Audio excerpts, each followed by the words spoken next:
Pagbasa mula sa unang aklat ni Samuel. Sa pamamahala ni Eli, si Samuel ay patuloy na naglingkod kay Yahweh. Nang panahong yon, bihira na magpahayag si Yahweh at bihira na rin ang mga pangitaing galing sa kanya.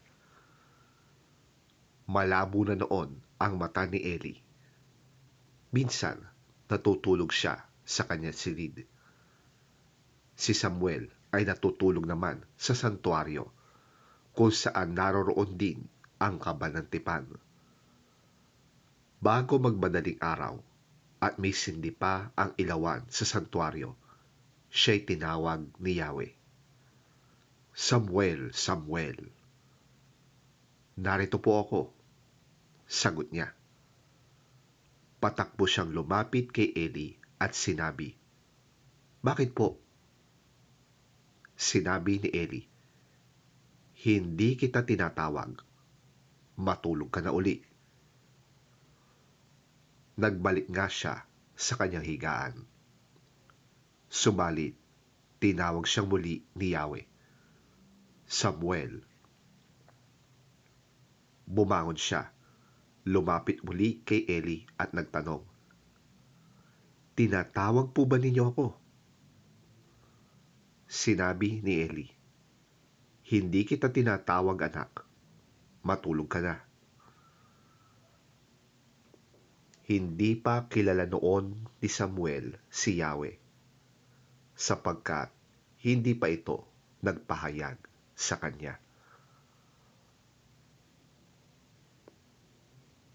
Sa ikatlong pagtawag ni Yahweh, muling lumapit si Samuel kay Eli at sinabi, Narinig ko pong tinawag ninyo ako.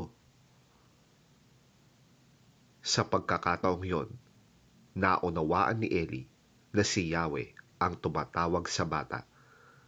Kaya sinabi niya, Mahiga kang muli, at kapag narinig mo pang tinawag ka, ganito ang sabihin mo, Magsalita po kayo, Yahweh. Nakikinig po ang inyong lingkod. At muli ngang nahiga si Samuel. Si Yahweh ay lumapit kay Samuel at muli itong tinawag, Samuel, Samuel. Sumagot si Samuel, Magsalita po kayo. Nakikinig ang inyong lingkod.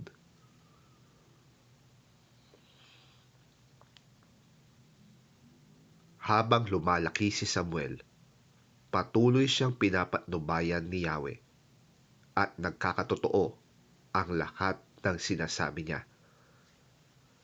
Dahil dito, kinilala ng buong Israel mula sa Dan hanggang Beerseba na si Samuel ay isang tunay na propeta ni Yahweh.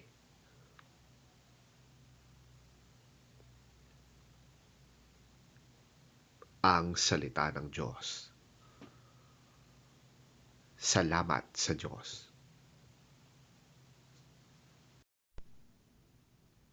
Ang mabuting balita ng Panginoon ayon kay San Marcos. Papuri sa iyo, Panginoon.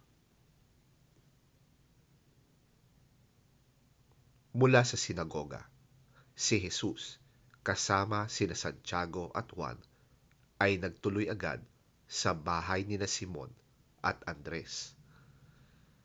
Noon ay nakahigang nilalagnat ang biyena ni Simon at ito'y agad nilang sinabi kay Jesus. Kaya nilapitan ni Jesus ang babae, hinawakan ito sa kamay at ibinangon. Noon di gumaling ito at naghanda ng pagkain para sa kanila. Pagsapit ng gabi, pagkalubog ng araw, dinala kay Jesus ang lahat ng may sakit at ang mga sinasapian ng demonyo. Halos lahat ng mga taga roon ay nagkatipon sa harap ng bahay. Pinagaling ni Jesus ang maraming may sakit, anuman ang kanilang karamdaman. Pinalayas din niya ang mga demonyo at hindi niya hinayaang magsalita ang mga ito sapagkat alam nila kung sino siya. Madaling araw pa'y bumangon na si Jesus at nagpunta sa isang lugar kung saan maaari siyang manalangin mag-isa.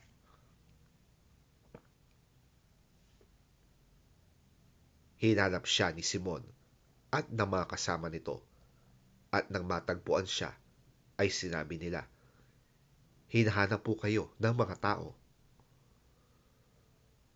Ngunit sinabi niya sa kanila, "Kailangang pumunta rin tayo sa mga karating bayan upang makapangaral ako roon. Ito ang dahilan ng pagparito ko." Nilibot nga ni Jesus ang buong Galilea.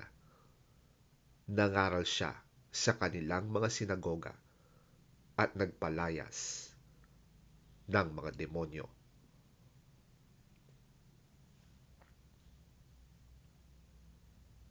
Ang mabuting balita ng ating Panginoon.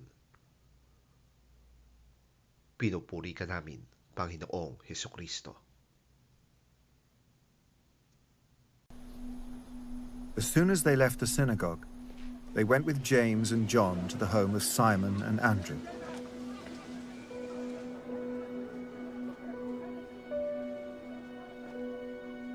Simon's mother-in-law was in bed with a fever, and they immediately told Jesus about her. So he went to her, took her hand, and helped her up. The fever left her,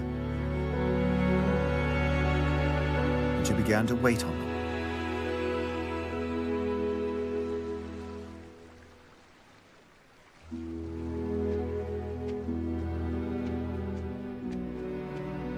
That evening after sunset, the people brought to Jesus all the sick and demon-possessed.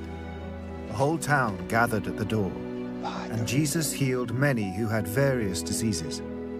He also drove out many demons, but he would not let the demons speak, because they knew who he was.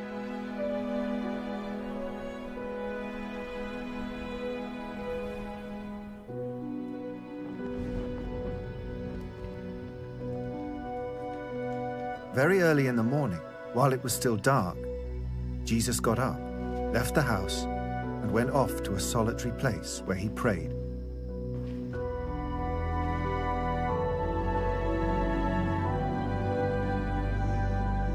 Simon and his companions went to look for him. And when they found him, they exclaimed, "Everyone is looking for you." Jesus replied, "Let us go somewhere else, to the nearby villages, so I can preach there also. That is why I have come." So he traveled throughout Galilee, preaching in their synagogues and driving out demons.